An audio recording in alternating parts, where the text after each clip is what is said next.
Naam, hapa nilipo ni katika uwanja wa Moses Mabhida ama Moses Mabhida Stadium Afrika Kusini, ambapo hii leo kuanzia majira ya saa 9 kwa saa za hapa Durban, ambazo ni sawa na saa 10 kamili jioni kwa saa za Tanzania. Wekundu wa Msimbazi Simba watakuwa na mchezo mkondo wa pili kombe la shirikisho barani Afrika, hatua ya nusu finali dhidi ya Stellenbosch.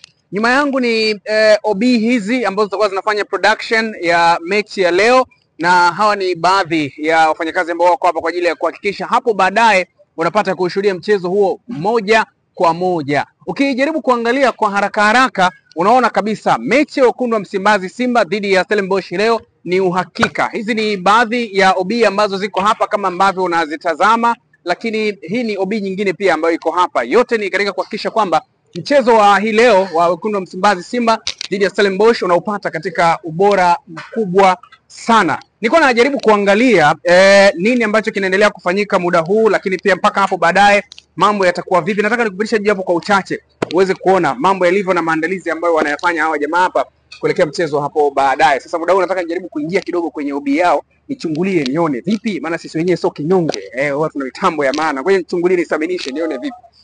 Humu ni ndani ambamo hawa jamaa wanafanyia production, na ukijaribu kuangalia si mgeni sana, inafanana na moja kati ya ubi zetu pale ofisini, na hili ndilo eneo ambalo watakuwa wanafanya uzalishaji wa mechi ya leo ama production ya mechi ya leo. Kiufupi vitu vingi vimekamilika kwa asilimia kubwa. Kinachosubiriwa ni kuweza kuona mnyama atafanya nini hii leo kwenye safari yake ya kutinga fainali kombe la shirikisho barani Afrika. Ni nusu fainali, mchezo wa mkondo wa pili. Simba alikuwa na mtaji wa ushindi wa goli 1-0 pale nyumbani katika uwanja wa Amani Zanzibar, na leo atakuwa na kibarua kingine katika dimba hili la Moses Mabhida hapa Afrika Kusini Durban. Kutoka hapa ambapo nimekita kambi kuanzia asubuhi, na nitakuwa nikikujuza kinachoendelea kila nukta kutoka hapa. Jina langu ni Kennedy Moses wa Azam Sports.